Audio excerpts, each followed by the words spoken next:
اللہ کریم فرماتا ہے کہ میں 3 شخصوں کے مد مقابل ہوں گا. ایک وہ شخص کہ جو میرے نام پر وعدہ دے پھر عہد شکنی کر دے. دوسرا وہ شخص جو آزاد کو بیچے پھر اس کا مال کھا لے. تیسرا وہ شخص جو مزدور سے کام تو پورا لے لیکن اس کی مزدوری نہ دے.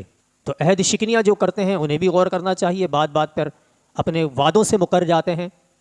دوسری بات یہ کہ جو انسانی اسمگلنگ میں ملوث پائے جاتے ہیں وہ کسی بھی اعتبار سے معاون و مددگار ہو، انسانوں کو بیچنے کا جو یہ سلسلہ ہے، اللہ کے مد مقابل کھڑے ہونے کی جرت ہے. تیسرے وہ لوگ کہ جو کام تو پورا لیتے ہیں لیکن مزدوری نہیں دیتے. جو کھڈا کھود رہے ہیں، جو عمارت تعمیر کر رہے ہیں وہی مزدور ہیں. بھائی جو بھی اجیر ہے وہ مزدوری تو ہے، امپلائی مزدوری تو ہے. حتیٰ کہ اب تو اساتذہ بھی مزدور ہیں بھائی. بلا وجہ شرعی آپ کسی کی رقم روک لیں، پیسے روک لیں. لوگ کتنی مشکل سے اپنے گھروں کا گزارا کرتے ہیں ادھار لے لے کر، لوگوں کے آگے ہاتھ پھیلا کر. ہر شعبے میں یہ معاملات خراب ہیں نا، ہر شعبے میں. فیسس روک لیں گے. اب بعض یہ بھی سوچ رہا ہوتا ہے کہ ہمارے نہ دینے سے کیا ہوگا، ان کا تو معاملہ چل رہا ہے نا. بھائی آپ کی کسی سے ایگریمنٹ ہوا ہے، اس کے پاس کروڑوں اربوں روپیہ کیوں نہ ہو، آپ کو اس سے کوئی سروکار نہیں ہے. آپ کی جو طے ہوا ہے معاملات، آپ کو بر وقت اس کی ادائیگی کرنا لازم ہے.